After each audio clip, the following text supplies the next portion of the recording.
Brought you bye independence. कण कण में स्वाद, कण कण में भारत।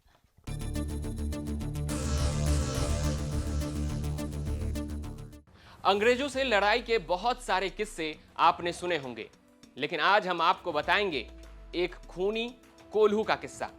यह कहानी है वीरता की, साहस की और महान बलिदान की।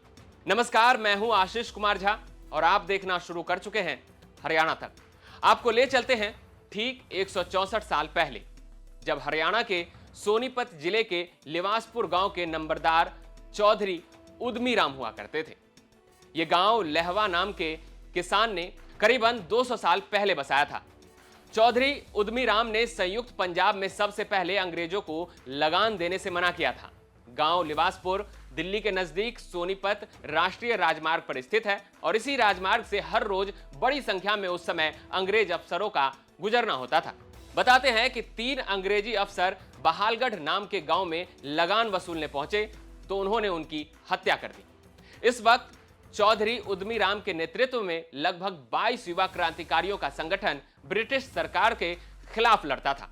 ये सभी नौजवान लाठी, जेली, गंडासी, कुल्हाड़ी, फरसे जैसे हथियारों से गांव से गुजरने वाले अंग्रेज अफसरों से लड़ते थे और फिर उन्हें मारकर जंगल की ओर फेंक देते थे।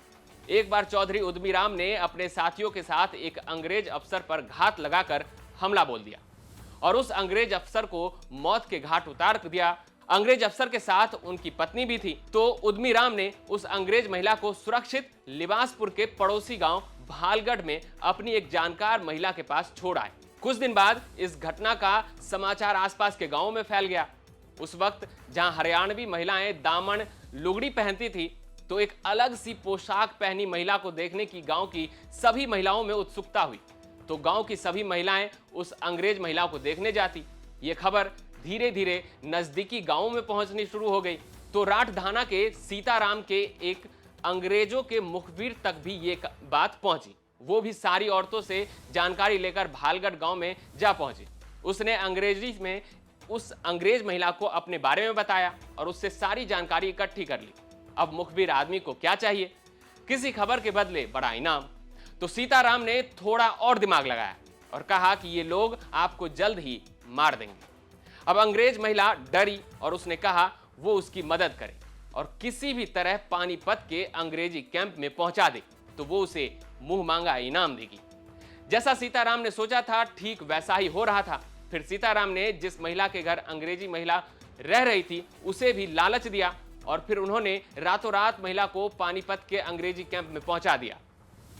कैंप में पहुंचकर अंग्रेज महिला ने सीताराम की दी हुई सारी गोपनीय जानकारियां अंग्रेजी कैंप में दी और बताया कि अंग्रेजों के खिलाफ विद्रोह में सबसे ज्यादा भागीदारी लिबासपुर गांव की है और उनका नेता चौधरी उदमी राम है।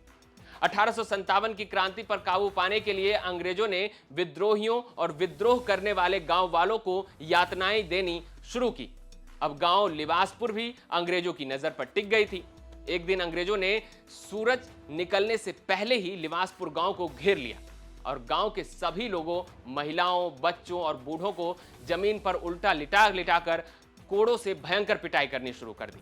लेकिन किसी ने भी उनके गांव के क्रांतिकारियों का नाम नहीं बताया। उदमी राम के पिता की भी बेरहमी से पिटाई की गई और यह देखकर आखिरकार उदमी राम और उनके साथियों को आत्मसमर्पण करने पर मजबूर होना पड़ा। अंग्रेजों ने उदमी राम के साथियों के साथ उनकी पत्नी रत्नी को भी गिरफ्तार करके ले गए और फिर राई के कैनाल रेस्ट हाउस में ले जाकर पीपल के पेड़ पर लोहे की कीलों से उन्हें ठोक दिया। दूसरे क्रांतिकारियों को जीटी रोड पर लिटाकर बुरी तरह से कोड़ों से पीटा गया और पत्थर के कोल्हू से बुरी तरह से रौंद दिया गया। इनमें से एक कोल्हू का पत्थर सोनीपत के ताऊ देवीलाल पार्क में आज भी स्मृति के तौर पर रखा हुआ है। उधर राई के रेस्ट हाउस में पीपल के पेड़ पर लोहे की कीलों में से टांगे गए क्रांतिवीर उदमी राम और उनकी पत्नी रत्नी देवी को तिल तिल करके तड़पाया गया।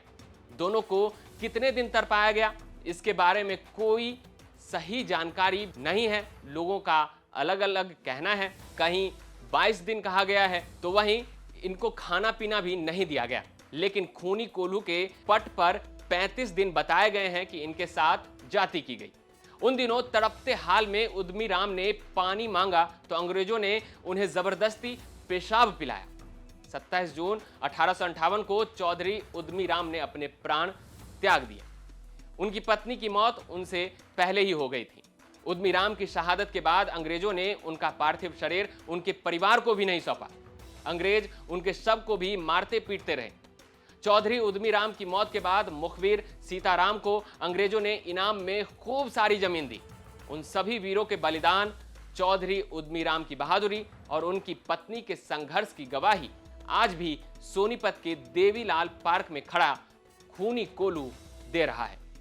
तो ये था किस्सा खूनी कोल्हू का। स्वतंत्रता दिवस के इस मौके पर हमारी ये स्पेशल स्टोरी आपको कैसी लगी, हमें कमेंट बॉक्स में बता सकते हैं। धन्यवाद।